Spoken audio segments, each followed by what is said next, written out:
Hi, Larry Benjamin here with another Tesla Model 3 video. I've owned the car for 3 months now and have driven it over 4,000 miles.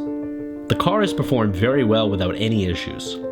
I've stated before that the car has excellent performance characteristics with spirited acceleration and road-hugging handling. At this point, I'm completely used to having most controls accessed through the touchscreen. I use the highly accurate voice commands to input data for the navigation system. Autopilot can now be completely controlled using the control stalk on the steering wheel, as well as the steering wheel knobs and buttons.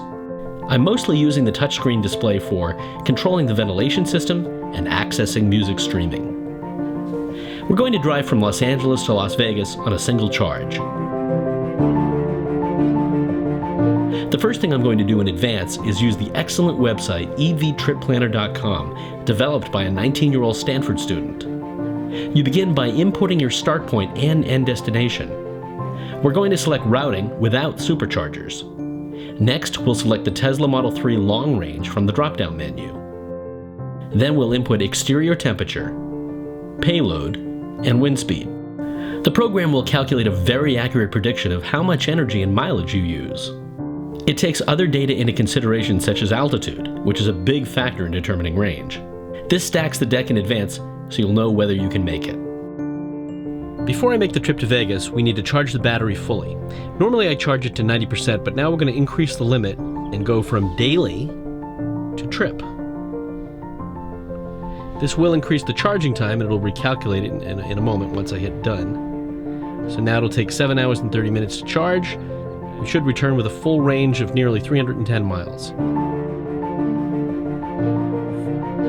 Alright, we're going to start our trip with a full charge.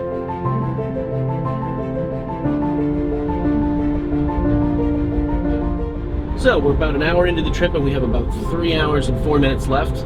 We're not stopping at any superchargers, we're going straight through. And the key numbers to look at really are this number here. We want to keep that as low as possible on the watt hours per mile. I've burned up so far 13 kilowatt hours and I've gone 58 miles. So stay tuned.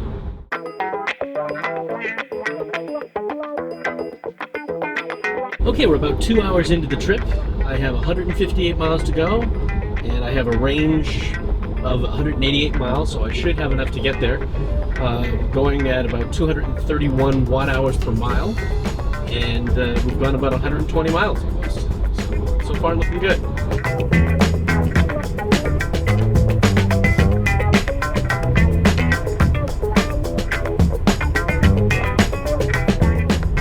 Okay, we've been at it for a little over 3 hours, and I've gone almost 193 miles.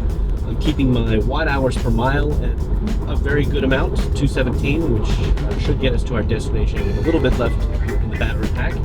I've got about 84 miles left to go. Since my last video, we've had 2 software updates.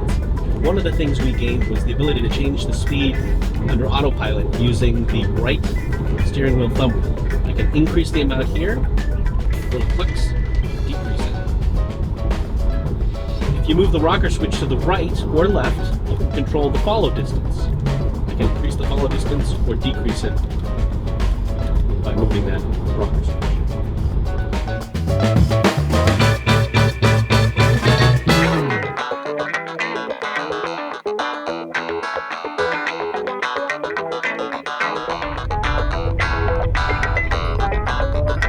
Okay, I have about 47 minutes left, 52 miles to go. The car says I have a range of 78 miles, so that's a little bit of like a 26-mile buffer. I'm a little concerned because I just went through a big mountain and blew a lot of range away, but I'm going to gain it right now through regen on a downgrade for about 10 miles. So we'll see how we are at the end of the 10 miles, but so far so good. Used up about 54 kilowatt hours of battery life. We've gone 226.7 miles, and my rate has been about 236 watt hours per mile.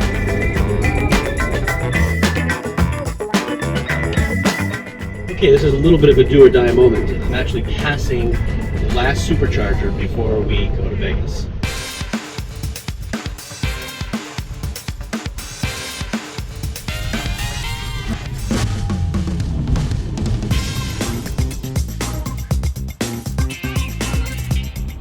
So I made it here.